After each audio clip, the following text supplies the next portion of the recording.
Hi, and welcome to Louisville Now. We are at the Peterson-Dumesnil House, and I am here with the president of the Peterson-Dumesnil House Foundation, Tony Camber. Thank you very much for letting us be here with you today. Well, thanks for doing this. We really appreciate it. So, as I mentioned, we're at the Peterson-Dumesnil House. Obviously, that's two names. This house is named for some famous residents of Louisville, right? Yep. Joseph Peterson and one of the Dumesnils, actually. So. Okay. And there's actually a third name, though, that's not in the title, right? There was a Rowland, and the reason why the house went on to become the Peterson-Dumesnil House is because the Rowlands and the Dumesnils actually lived here together, but the Rowlands died early, and so the namesake was the last Dumesnil was here in the 1940s, and so hence the Peterson-Dumesnil House. So, okay, you've been saying it. You have that S in the name when you say it. So there's a couple of different ways you can say, because it's spelled with an S. Dumesnil is spelled with an S in the middle, right? Right. But some people say it, some people don't. Some people skip it, some people don't.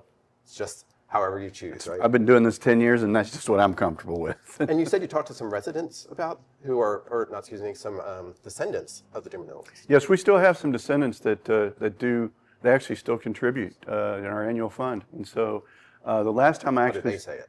How do they say it? Dumesnil. Ah, okay.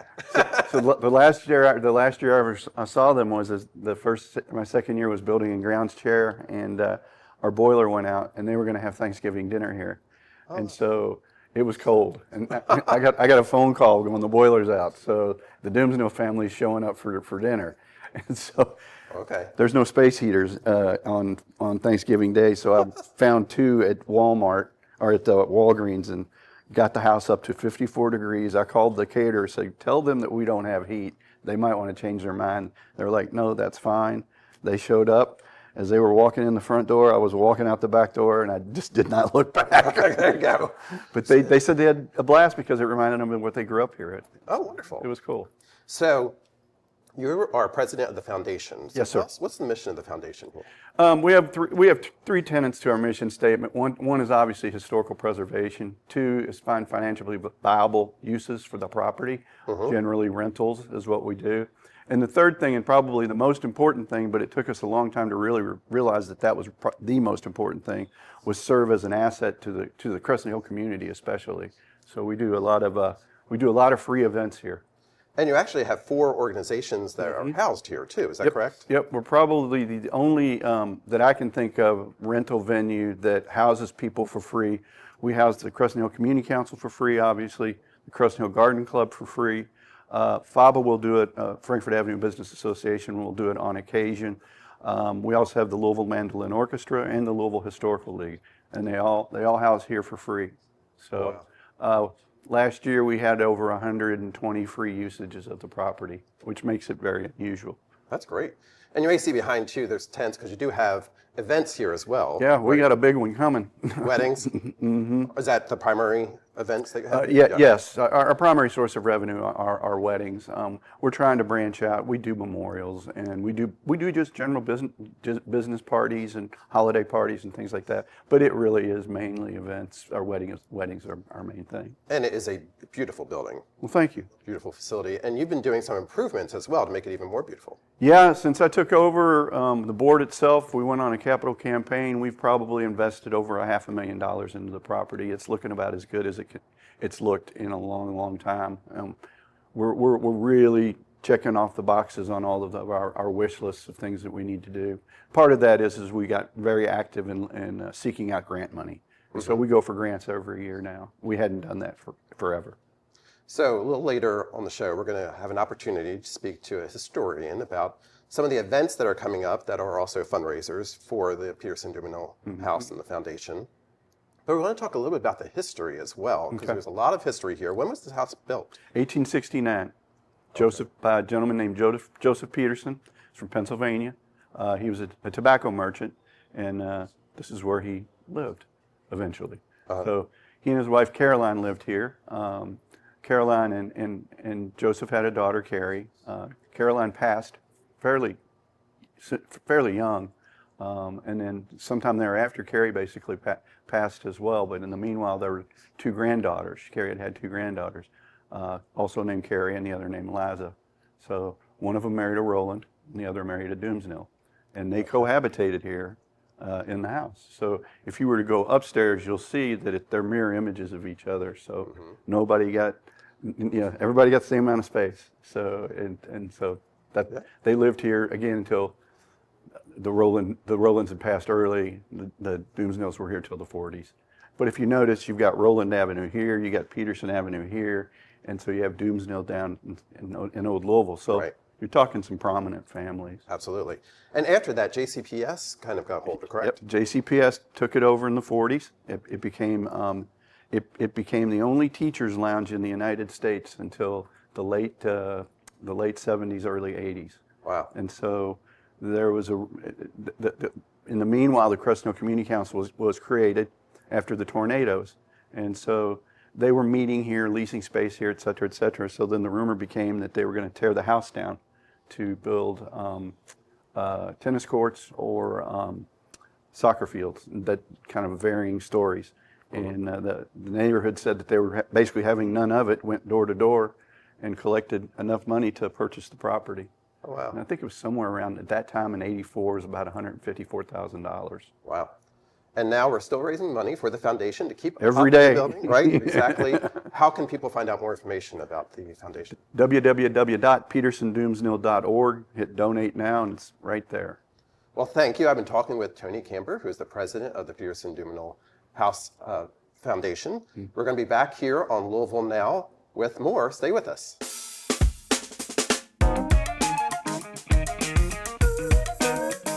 Hi, I'm Roseanne Maston with Louisville Tourism. I'd like to share with you a few things happening around Louisville this week. The Louisville Ballet presents Dracula on October 10th and October 11th. The Louisville Ballet's rendition of Bram Stoker's Gothic masterpiece is coming alive at the historic Brown Theater with newly designed sets and costumes. Be warned, this show is not for the faint of heart. Learn more about, and maybe even meet, Louisville's most famous cryptid, the Pope-Lick Monster, aka the Goatman. Hear from expert cryptozoologists, shop from vendors, and enjoy live music and movie screenings at the free Goatman Festival, October 10th and 11th. The Garvin Gates Blues Street Festival on October 10th and 11th is set in Old Louisville at Oak Street and Garvin Place and features national and local performers along with area food and beverage vendors. If you're looking for a neighborhood fall festival straight out of Gilmore Girls, look no further than the Belknap Fall Festival. Taking place at the historic Douglas Loop, among small businesses and local restaurants, this Free Fest features family fun, local vendors, live music, and over 100 artists on October 10th and 11th. The Kentucky International Convention Center in downtown Louisville will host the annual Louisville Book Festival on October 11th, celebrating the love and benefits of reading, writing, and literacy. During the event, attendees can meet over 100 authors, storybook characters, and purchase books. Louisville's Great Chili Cook-Off returns with chili samples on October 12th, with over 50 competing teams hoping to take home the Chili Champ title during this annual foodie fundraising event in the heart of New Lou. Plus, you can shop from local vendors and businesses and enjoy live music. Find out more details about these events and others at gotolouisville.com. Just click on the calendar of events.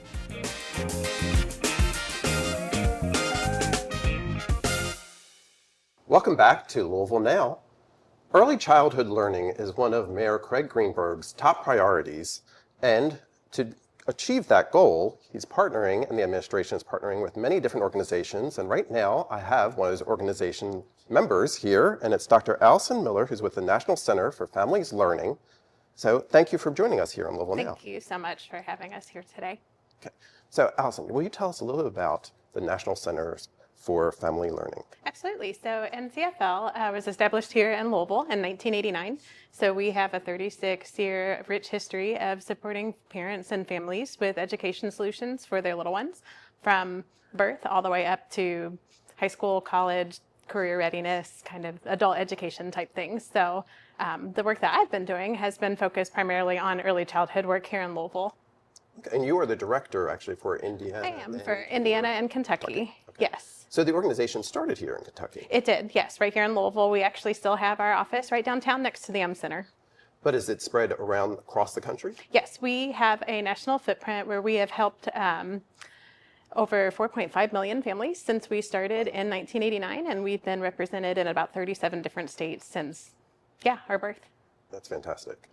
So one of the organizations that you're partnering with Metro government on is the Play with Purpose, right? Can you tell us a little bit about Play with Purpose? Yeah, absolutely. So Play with Purpose is a program that we developed a little over 3 years ago with feedback that we had here from the Louisville community. We've had a really great working relationship with Louisville Metro. Since about 2018, 2019, we started offering some parenting classes with families here in Louisville, and the feedback that we consistently heard was that they wanted opportunities to be able to connect with their children, their babies, from 0 to 3, and then kind of like the preschool age group.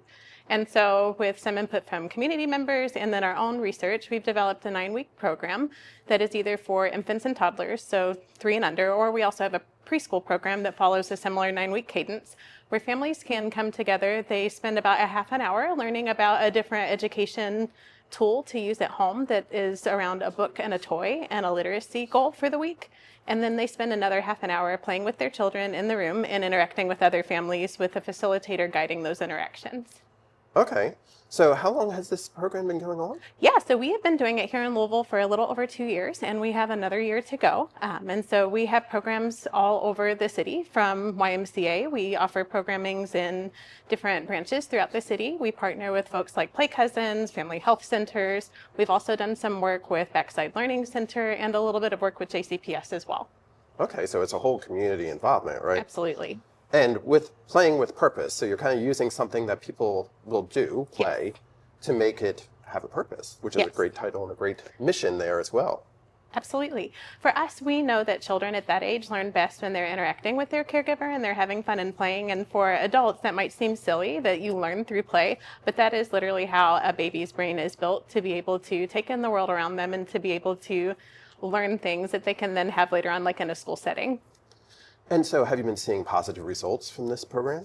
Absolutely. We have been seeing some really great results. Within Play with Purpose, families learn how to take a developmental screening called the Ages and Stages questionnaire. It is based on how old your child is, and it just gives you a snapshot of where your child is developmentally. Every child's going to develop at their own rate and on their own kind of curve.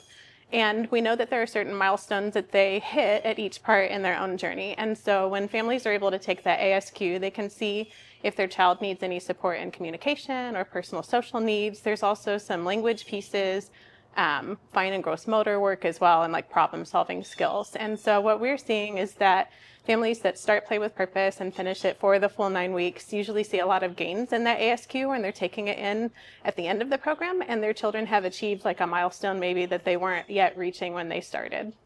So how can people get involved with Play with Purpose? Yeah, so we are currently recruiting for groups year-round. We have different partners throughout the city that offer these programs. So the easiest way would be to contact me at amiller@familieslearning.org, or you can check out our website at familieslearning.org just to see other programs that we offer. Obviously, I'm really involved with this early childhood piece, but we have some really great programming throughout the city of Louisville for other age groups and families as well. Okay. So if you're interested in more information on the National Center for Families Learning, go to the website that you mentioned. Absolutely. Right, Yes. tell us one more time. Familieslearning.org. Okay.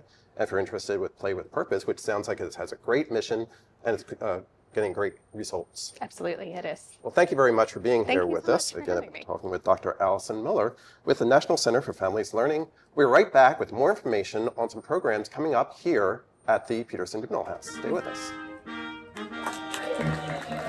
It's a space that says art belongs to all. Open and free 365 days a year from dusk to dawn, the park expands the museum's role as a gathering place and a catalyst for good. Art is incredibly transformative. For me and for so many others, art is also incredibly powerful. It is a powerful experience to view art, to live with art, to interact with art.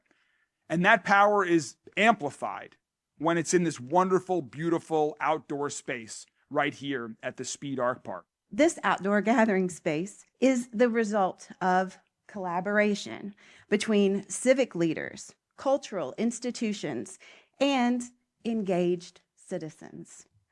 It's what happens when public stewardship meets private commitment, when history meets vision. I'm incredibly proud that Louisville Metro government is among those that financially supported this wonderful public park. This landscape is alive. Olmsted often referred to the importance of what he called the habitual user, those people who engage with the landscape throughout the days, seasons, and years observing the ephemeral dynamics of a place and the rhythm of change. He argued that these are the users who form the deepest connections to a place, loving it as they would their own home and their own community. We invite you to explore this garden again and again, to wander its paths and find respite in its shade, to meet friends and neighbors and build relationships anew, to contemplate its works of art and contribute your own creative energy to its vitality. Enjoy it, revel in it. I know we all are today. Welcome back to Louisville Now. I'm Gary White with Metro TV, and we are at the Peterson-Dumesnil House on this beautiful day. And right now I'm joined by Steve Weiser, who is a Louisville architect, author, and historian. And we're going to get a chance to talk to you kind of a little bit about all three of those areas, right? There you go. That's correct. Okay. Yes. So, Steve, let's kick off talking about, obviously, we're at the Peterson-Dumesnil House, and you are doing some fundraisers for the foundation here. One's coming up on Sunday, October the 12th, right? And you're going to be That's at Cave correct. Hill Cemetery. That is correct. We're doing a small group tour of Cave Hill Cemetery, where I was the tour guide for 17 years. I started the tour guide program at Cave Hill. Do know where the bodies are buried. And so we're leading a tour group there this coming Sunday. That's fantastic. Okay. So tell us, you actually started these ghost tours at the Cave Hill Well, Cemetery? they're not actually ghost tours. What we started out doing were just highlighting the historic individuals that are buried there at Cave Hill. Okay. And it has since blossomed into a variety of tours that Cave Hill still does. I retired from doing tours there in 2019, but they still do a variety of tours that you can go to their website to find out more about. But yeah, we started talking about the legends of Cave Hill, and it's transformed into all sorts. I mean, I tell a little ghost stories about what's happening there, but for the most part, it's the historic figures there. Okay. And the people who lived here at this house are buried at Cave Hill, is that correct? That's correct. And so on this Sunday, we'll be looking at the Peterson family plot, the Dumesnil family plot, and the Rowland family plot. And all three of those are buried in very scenic locations of Cave Hill, where there's a lot of history in those scenic locations. And so we'll be talking about not only those families, but all those individuals buried around them as well. Okay. So also another event that you're doing is the Haunted Happy Hour. And actually, if you get a ticket for the Haunted Happy Hour, you get a copy of Steve's book, right? That is correct. Yes. Yes. Haunted Houses of Louisville. Yes, and we will be talking ghost and hauntings as part of that. And I have done a number of ghost talks over the years, but this talk will be totally different. I've got a lot of new ghost tales that I'll be talking about. And I deal in what I call factual ghosts, ghosts that we can actually tie a name to and the history to those ghosts. Okay. Yeah. So there's a ghost story associated with this house. And on the cover of your book, the house we're standing in is on the cover, right? That is correct. So it must be one of the most haunted? So I've lived in the Crescent Hill neighborhood for 45 years. I used to just live a block from here on Frank Avenue, so I always heard about the Lady in White here at the Peterson-Dumesnil house. So what's this ghost all about? And again, I deal in factual ghosts. So I did a lot of history research, finding out what normally ghosts are created by a traumatic event, an accidental death or something of that nature. For instance, like Patricia Wilson down at the Silbach Hotel, who died in the elevator shaft down there. She's the lady in blue at the Silbach. But here at the Peterson-Dumesnil house, never heard of the traumatic event here. And so I did a lot of research, found out the history of why that might be, and I put it in the book here.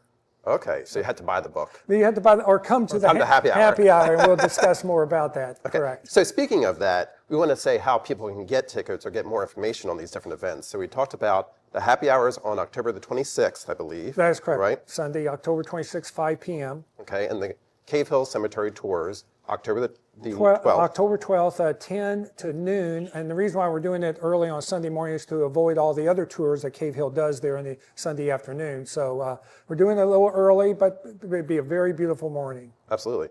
How can people find out to get tickets and reserve, or do they need to? Go to the petersondumesnil.org website, and there's more information on how to click on the various links to purchase tickets. Okay, so if you visit the website for the Peterson-Dumesnil House That and is the correct. Foundation, you'll be able to get information on those events that are going on with the Cave Hill Cemetery tour. Obviously, with the happy hour will be here, and you do get a copy of this book. Give the book. And also on the Cave Hill tour, you get a copy of my Louisville Sights to See book, which talks about the architecture and history of Louisville. And we have a specific section on Cave Hill in that book. So they'll get a book there as well.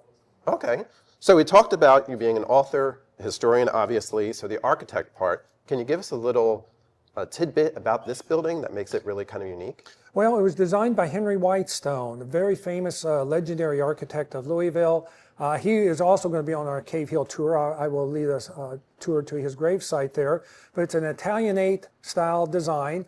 And what's other fascinating about this particular house is Frankfort Avenue, all up and down Frankfort Avenue, there are beautiful estates like this house. Only one remains. And there's a reason why that is. Come to the happy hour and we explain why this house remains after all the other mansions have been demolished. You're very good at giving teasers to make people get here, right? That's correct. All right.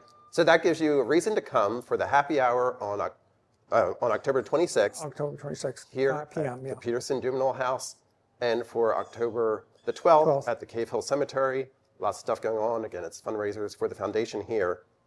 But before I let you go, I do want to ask you about the ginkgo tree in the backyard. Correct. Now, this is a noteworthy tree as well, and has a Cave Hill Cemetery connection? That is correct. There's legendary ginkgos throughout Louisville. There's about 10 of them.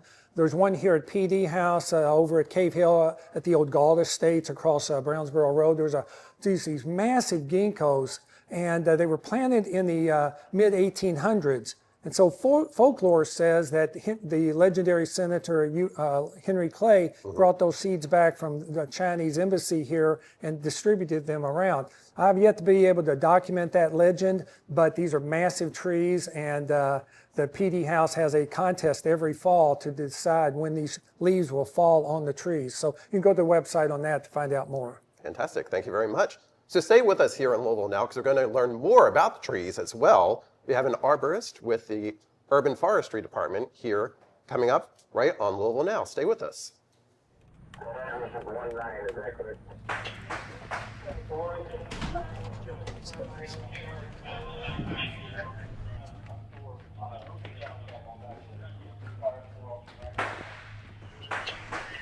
Shots fired.